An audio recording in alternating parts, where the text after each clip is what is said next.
టమాటా,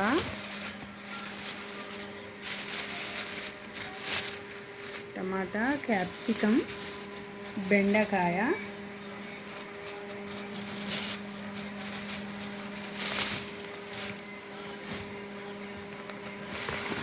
మునక్కాయలు కూడా బాగున్నాయి అనుకోండి. కళ్యామాకు అయితే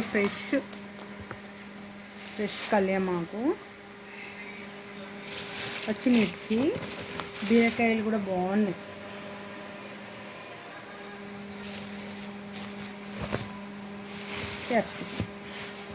క్యాప్సికమ్ కూడా బాగుంది. మంగళవారము విశ్వమలపూడి హాస్పిటల్ దగ్గర మార్కెట్ అవుతుంది. మార్కెట్లో తీసుకొచ్చిండు మా బాబు. చూడండి ఎంత బాగున్నాయో. 200 రూపీస్.